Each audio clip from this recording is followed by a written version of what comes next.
The Gathering of Giants. It began on a humid Tuesday afternoon in Dakar at the Grand Continental Summit that was ironically titled The New Dawn for Africa. Delegates from every corner of the continent poured into the marble halls of the Pan-African Conference Center. Presidents, prime ministers, ministers of questionable portfolios, all in their sharp suits and starched agbadas.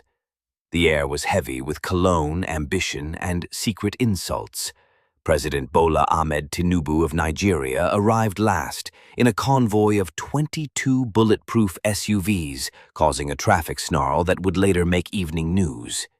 He stepped out, dressed in a crisp white agbada, with golden embroidery that gleamed under the sun, his signature cap tilted precisely. Cameras flashed, reporters jostled. His security men, built like refrigerators with legs, formed a tight circle around him.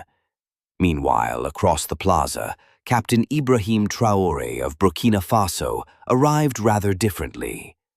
He pulled up in a modest armored truck with only 3 escorts, stepping out in full combat fatigues, boots dusty from some unpronounced bush path. He adjusted his beret and walked forward with the relaxed stride of a man who didn't mind getting mud on marble. The two leaders hadn't met formally, though rumors of quiet disdain floated through diplomatic back channels. Tinubu believed Traore was an upstart soldier with a populist mouth. Traore thought Tinubu was an overfed elder who spoke too often of the international community, which usually meant France. Their aides were already betting who would try to dominate the meeting.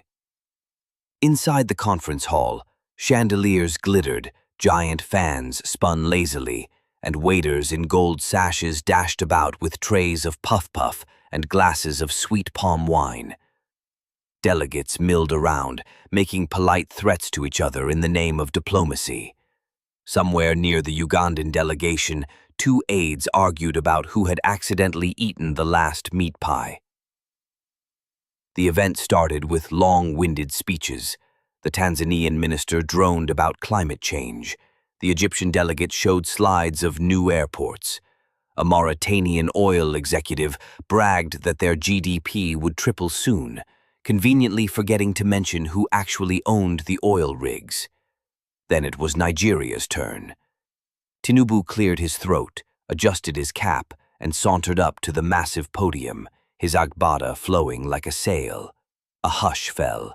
Cameras clicked. "My esteemed brothers and sisters of Africa," Tinubu began, voice rolling through the hall, "it is time we put aside petty disruptions to focus on unity, on trade, on our collective progress.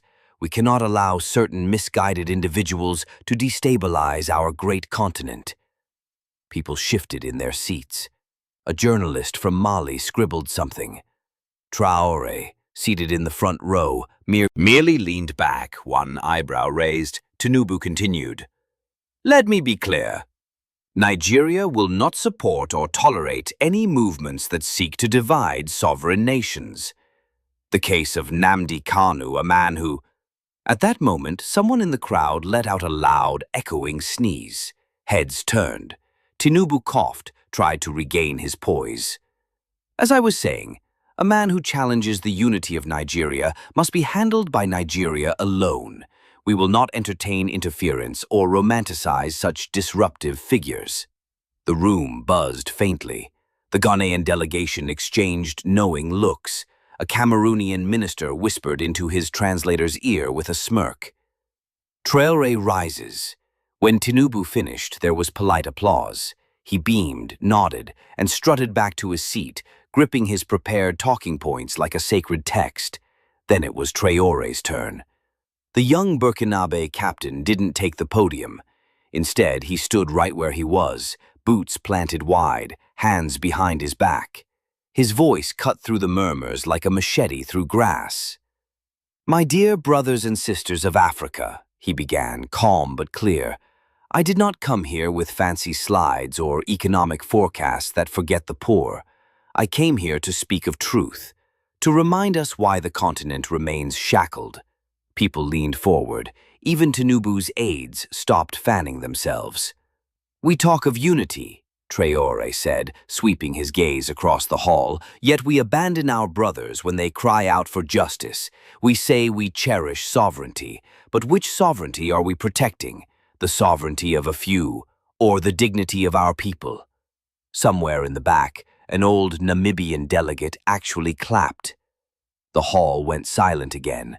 Traore continued, "I hear talk of not romanticizing disruptive figures, but let us be honest. If we had not romanticized the dreamers and rebels, Africa would still be a plantation. Nnamdi Kanu? Perhaps he is flawed. Perhaps he is wrong.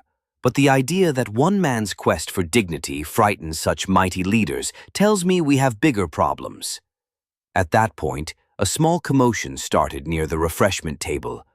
A giant plate of suya, meant for the VIP reception later, was being raided by none other than Ambassador Ibuka from Nigeria, who had apparently mistaken it for his personal snack.